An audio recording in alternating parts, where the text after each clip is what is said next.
रेश्मा क्रिएशनमध्ये माझा सर्वांना नमस्कार. तर मी तुम्हाला सांगणार आहे आज सुनेला आपण जीव लावला तरच मुलगा आपल्याजवळ येणार आहे. जरी ते वेगळे राहतात तरी पण आपण सुनेला जीव लावला, फोन केला, तिच्याशी गोड बोललं तरच मुलगा जवळ येणार आहे. आपण जर तिच्याशी भांडत राहिलो तर मुलगा आपल्यापासून खूप लांब जाईल आणि त्याचं प्रायश्चित्त आपल्यालाच बघावं लागेल.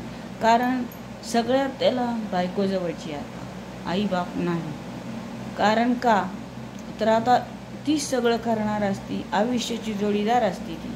त्याच्यामुळे आपण सोन्यासाठी चिंधी जपणं गरजेचं आहे. म्हणजे आपला मुलगा चिंधी का म्हणणं होईना, पण ते सोनं का म्हणणं होईना तिला, पण सून ही आपल्याला तिला गोड लोणके करून जपावीच लागेल, तिला जीव लावावाच लागेल तरच मुलगा आपल्या जवळ येईल.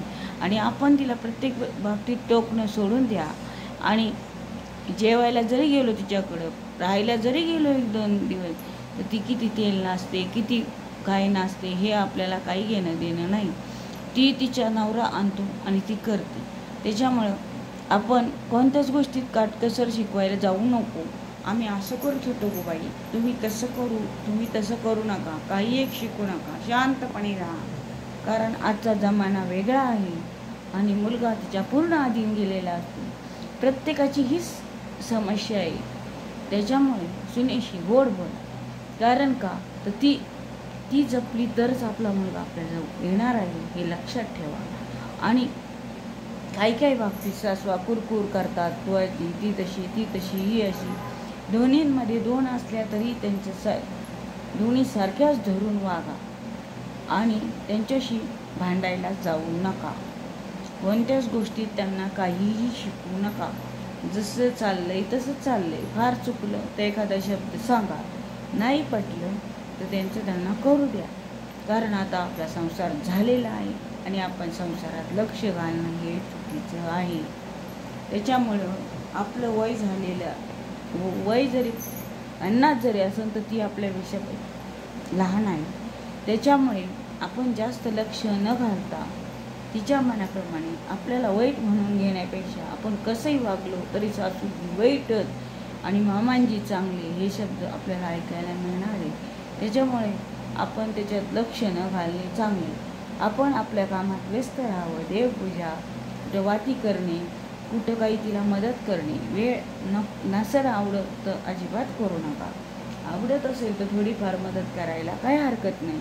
कारण बसून राहणं ही पण आपल्या हातापायांना सोसणारं नाही आहे. आपल्याला कामाची सवय. त्याच्यामुळे आपले हातपाय पण हल्ले गेले पाहिजे, नाहीतर आपली अवस्था वाईट होईल. त्याच्यामुळे आपण जोपर्यंत चांगले आहेत तोपर्यंत देवाने आपल्याला चांगलेच ठेवलं पाहिजे आणि हातपाय हल्लेच पाहिजे.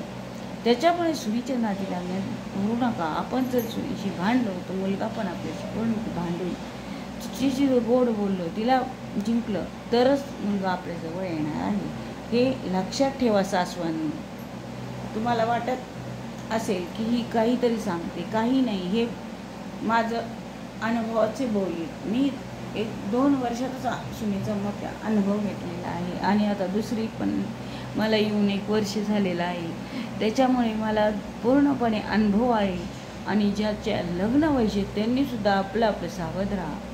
आपल्याप्रमाणे आपलं देवपूजा करणे, माळ जपणे, देवळात जाणे, चक्कर मारून येणे हे करा. पण त्याच्या मधी करायला जाऊ नका.